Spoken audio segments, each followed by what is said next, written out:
Kafe kecil bernama Cahaya Senja itu tidak tampak istimewa dari luar. Dinding bata ekspos, papan kayu dengan huruf cat tangan, dan lampu-lampu gantung bergaya retro. Tapi di dalamnya, suasana hangat menyambut siapapun yang masuk.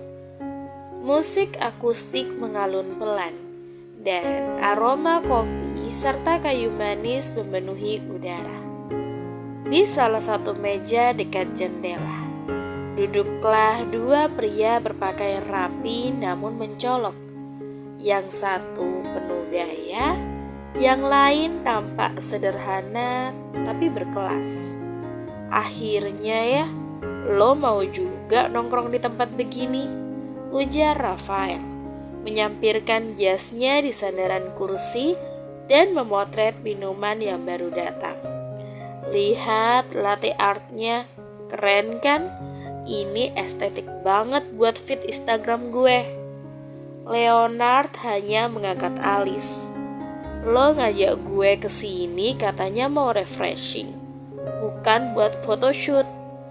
Sebelum Rafael sempat membalas, seorang pelayan perempuan datang dengan nampan di tangan. Rambutnya diikat rapi, kulitnya kecoklatan sehat, dan mata teduhnya tampak lelah namun jujur. Ada sesuatu dari tatapan gadis itu yang seketika membungkam Rafael. Alia meletakkan pesanan mereka dengan senyum tipis. Silahkan, 2 kopi spesial. Ada lagi yang bisa saya bantu? Rafael langsung duduk tegak dan mencondongkan tubuh. Ada, tolong dong kasih tahu cara kamu nyeduh kopi ini pakai senyuman semanis itu. Alia hanya memandangnya sebentar. Kalau nggak keberatan, saya panggilkan baristanya aja, Mas. Kemudian ia berbalik pergi, meninggalkan Rafael yang tersenyum miring, antara terhibur dan tertampar. Leonard memperhatikan punggung Alia yang menjauh. Matanya menyipit. Unik juga ya, gumamnya pelan. Sementara itu, di sudut kafe, duduk seorang pria dengan hoodie hitam dan earphone terpasang di telinga. Di depannya terbuka laptop dan sebuah buku catatan kecil tergeletak di sisi gelas kopinya. Nathaniel tampak tenggelam dalam dunianya sendiri, tapi sejak tadi diam-diam memperhatikan interaksi di meja jendela. Dia datang lagi, pikirnya. Alia, senyumnya tetap sama, tenang, sederhana, dan jujur. Tapi hari ini ada sesuatu yang berbeda. 2 pria asing yang tidak biasa terlihat di sini. Lalu kejadian itu terjadi. Seorang pelanggan laki-laki setengah mabuk di meja dekat kasir tiba-tiba memanggil Alia dengan kasar. Suaranya keras dan mengganggu suasana. Heh, pelayan, gue udah nunggu 10 menit. Apa harus teriak dulu baru dilayanin, hah? Alia menunduk sopan, berusaha menjaga sikap. Maaf mas, saya sedang mengantarkan pesanan. Saya segera ke meja Anda. Namun pria itu bangkit berdiri, melangkah mendekat terlalu cepat, terlalu dekat. Tangannya terulur hendak menyentuh lengan Alia. Sebelum sempat menyentuhnya, Leonard sudah berdiri. Sentuh dia dan saya pastikan Anda tidak bisa memegang apapun lagi bulan ini.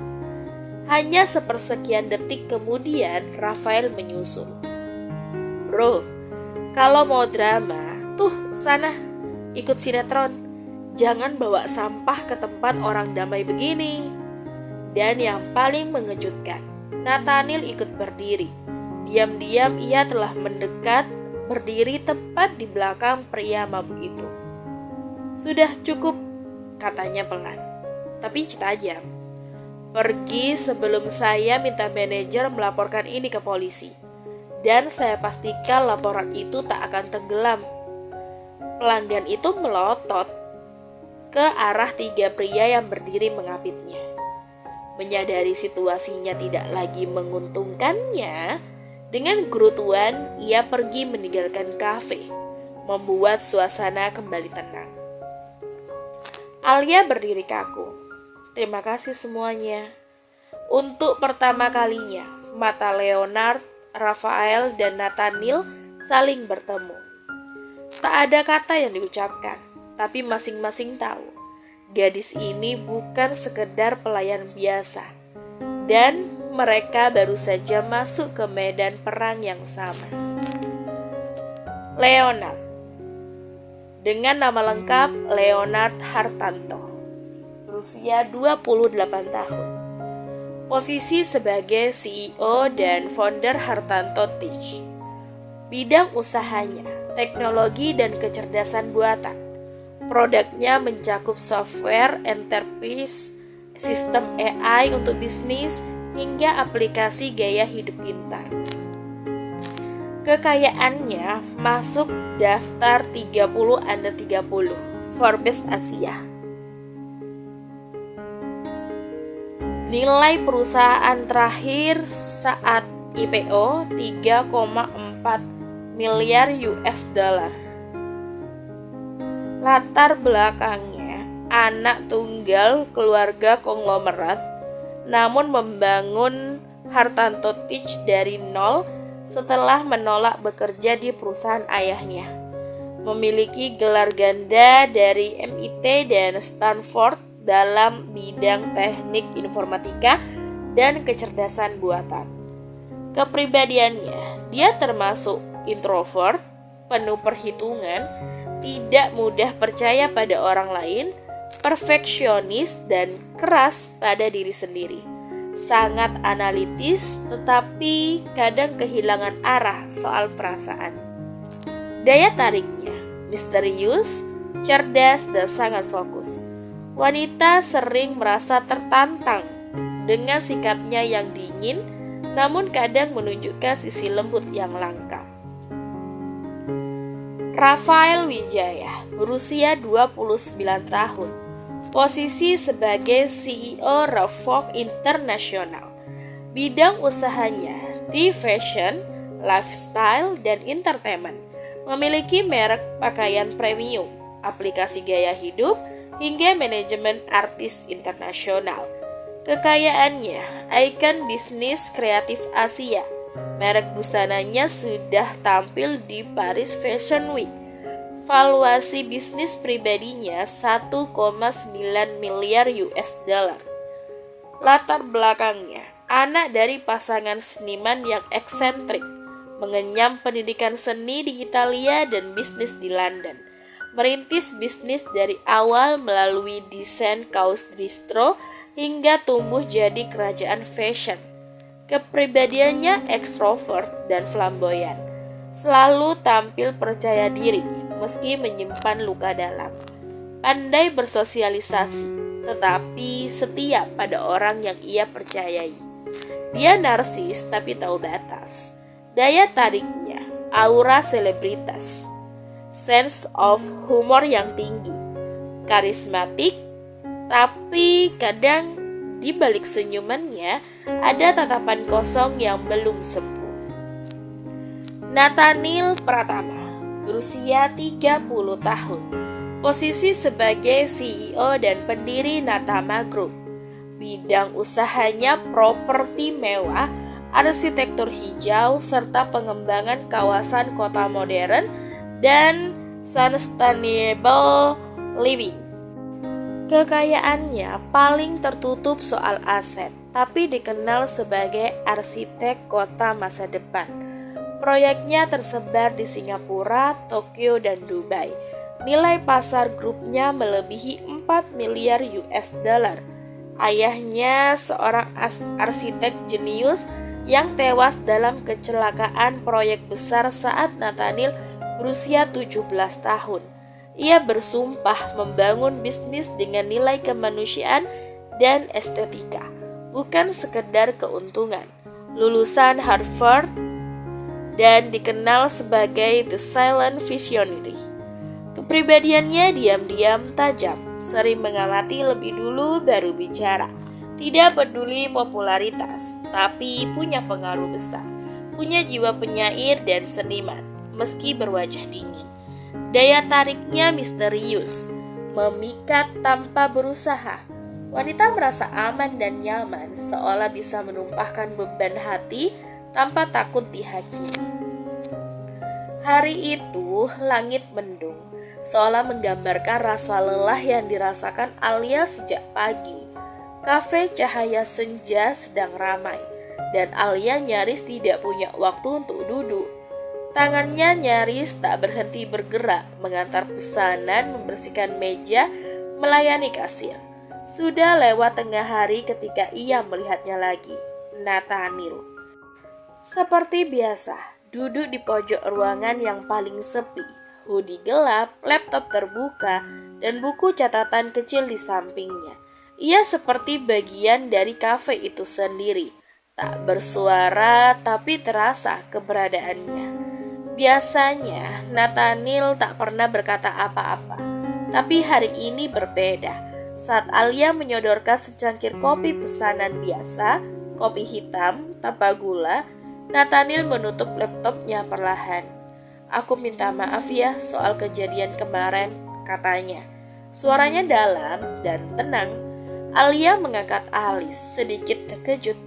"Kamu tidak perlu minta maaf, kamu malah membantu," jawab Alia tersenyum. Nathaniel mengangguk sedikit. "Tetap saja, suasana jadi kacau. Aku Nathaniel by the way." Alia tersenyum tipis. "Alia." Mereka hanya saling memandang sebentar, lalu Alia kembali ke meja kasir. Tapi selama beberapa menit berikutnya, Nathaniel tidak kembali membuka laptopnya. Ia hanya menulis satu kalimat di bukunya. Dia menyebut namanya dengan senyuman. Mungkin hari ini tidak sekelam biasanya. Malam hari setelah jam kerja selesai, Alia berjalan menuju halte. Tubuhnya lelah dan hujan gerimis mulai turun. Ia mempercepat langkahnya, tapi suara klakson membuatnya menoleh. Sebuah mobil hitam mewah terparkir di depan bengkel kecil. Kap mesinnya terbuka dan seorang pria berdiri dengan jas setengah dilipat di lengan. Alia mengenal wajah itu, Leonard. Pelayan kafe, sapanya tanpa basa-basi. Nadanya datar, tapi senyuman kecil dan tulus. Alia mendekat, menatap mesin mobil. "Masalah?" "Entahlah, mobil mahal tapi tetap bisa rusak," jawab Leonard ringan. "Kamu mau pulang ke arah mana?" "Ke utara, lewat gang belakang perumahan." Leonard menoleh ke arah montir yang sedang mengotak-ngatik mesin, lalu kembali memandang Alia. "Mobilku mungkin belum bisa jalan, tapi mobil cadanganku bisa datang 5 menit lagi. Naiklah bareng aku. Aku benci kalau ada orang baik pulang jalan kaki sendirian malam-malam." Alia sempat ragu. "Kamu yakin ini bukan semacam paksaan ala orang kaya?" Leonard terkekepelan. "Tentu saja ini paksaan, tapi paksaan yang sopan." Alia tertawa kecil. Lelahnya seperti sedikit mencair. Mobil pengganti datang tak lama kemudian, dan mereka naik bersama. Di dalam mobil, suasana hening sebentar sebelum Alia bertanya, "Kamu sering datang ke kafe itu?" "Baru 2 kali, tapi mungkin akan jadi lebih sering." "Karena kopi kami enak?" Leonard melirik, senyumannya tipis. "Karena pelayannya bikin pengunjungnya susah lupa." Alia memalingkan wajah ke jendela, pura-pura melihat hujan. Tapi pipinya memerah sedikit. Mobil melambat di depan rumah sederhana 2 lantai yang tampak rapi. "Mau mampir sebentar? Ada teh hangat kalau kamu gak suka kopi," kata Alia. Leonard menggeleng, lalu menoleh padanya. "Tawaran itu akan aku ambil suatu hari nanti." Ia tersenyum pelan, "Tapi bukan malam ini." Alia turun dari mobil, melambaikan tangan, dan Leonard menatapnya dari jendela mobil yang mulai bergerak lagi. dengan satu pikiran yang terus berputar di kepalanya. Dia bukan sekedar gadis kafe biasa, dan aku benar-benar ingin tahu lebih banyak. Suara tawa terdengar di balkon lantai atas sebuah lodge private. Malam itu langit Jakarta cerah dan lampu-lampu kota berkedip seperti bintang yang jebur. Di balkon itu, dua pria sedang duduk santai sambil menikmati minuman berkelas. Rafael menyender malas di kursinya, mengenakan kemeja satin biru gelap yang sedikit terbuka di bagian dada. Di sampingnya, Leonard tampak jauh lebih kalem dengan setelan casual elegan dan wajah yang seperti biasa, tenang, nyaris tak terbaca. Lo yakin bro, kita beneran mau saingan? Tanya Leonard sambil mengaduk es di gelasnya. Rafael menoleh, senyumnya penuh percaya diri. Kenapa enggak? Seru kan? Kita udah sering rebutan kontrak bisnis. Sekali-kali rebutan cewek lah. Leonard menghela nafas. Alia bukan cewek yang bisa direbut begitu aja. Rafael terkekeh dan disitulah letak tantangannya. Tapi jujur aja, lo gak akan sanggup ngelawan gue soal beginian. Leonard menaikkan sebelah alisnya. Oh iya? Bro, lo inget kan? Who I am? Rafael berdiri lalu membuka ponselnya.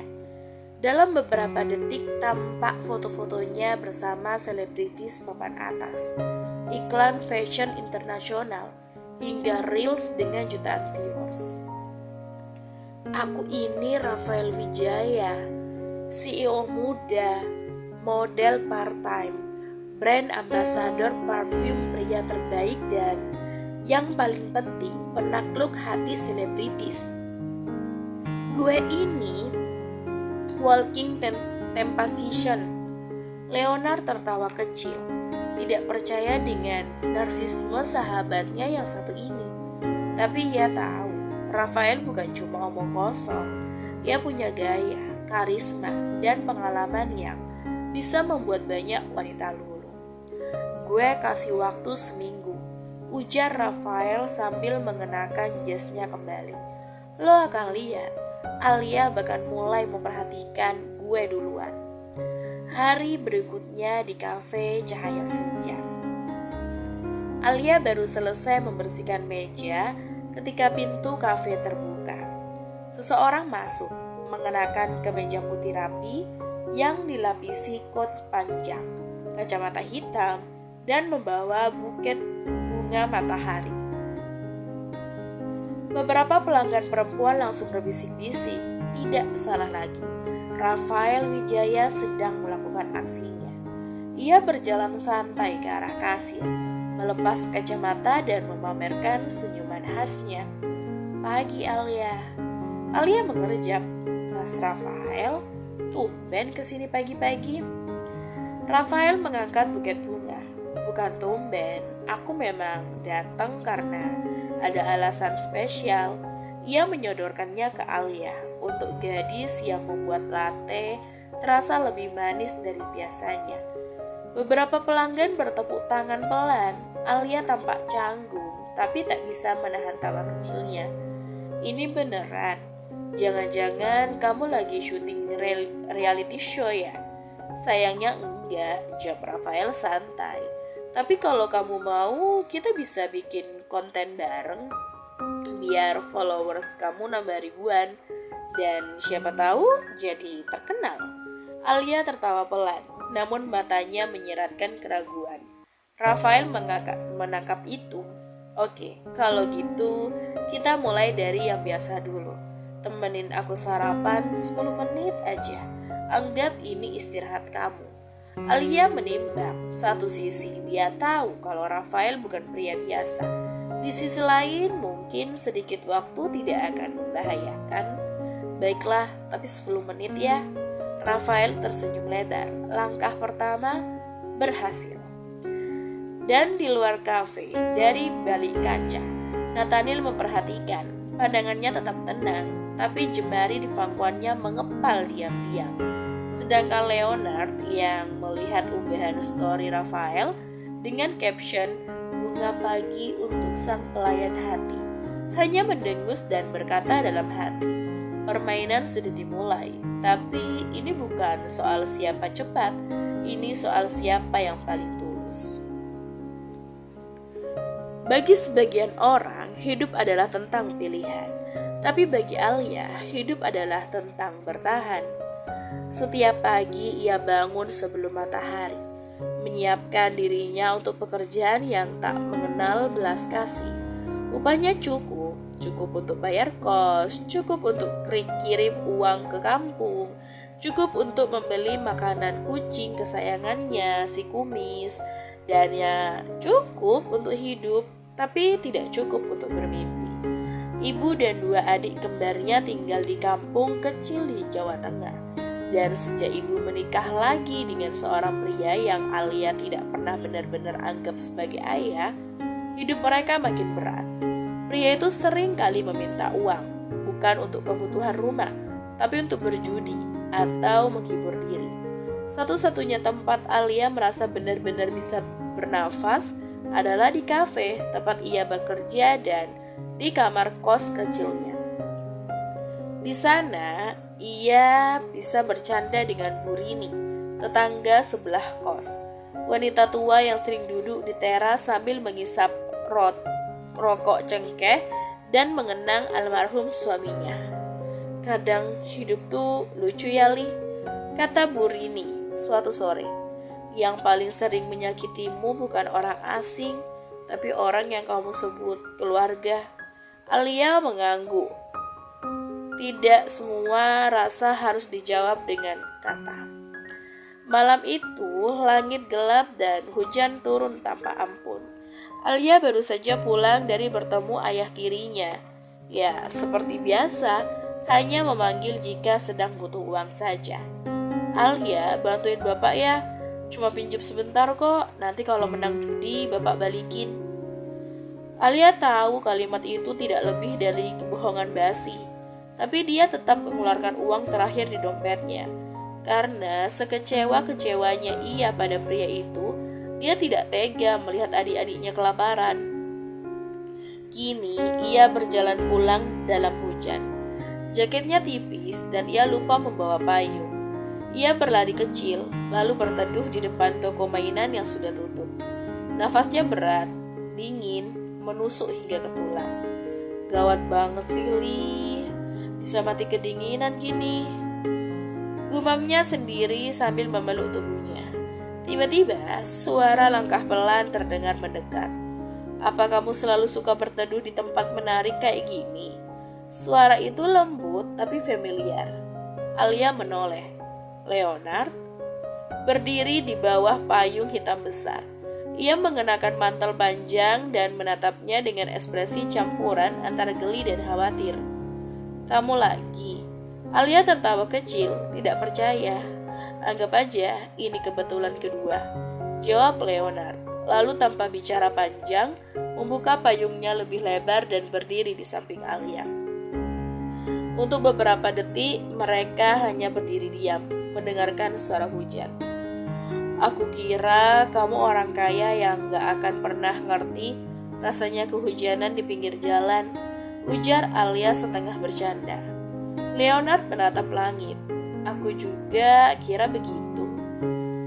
Tapi ternyata berdiri di sini bareng kamu rasanya gak buruk.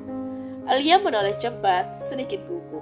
Tapi Leonard hanya tersenyum tipis, lalu melepaskan mantel panjangnya dan menyampirkannya ke bahu Alia.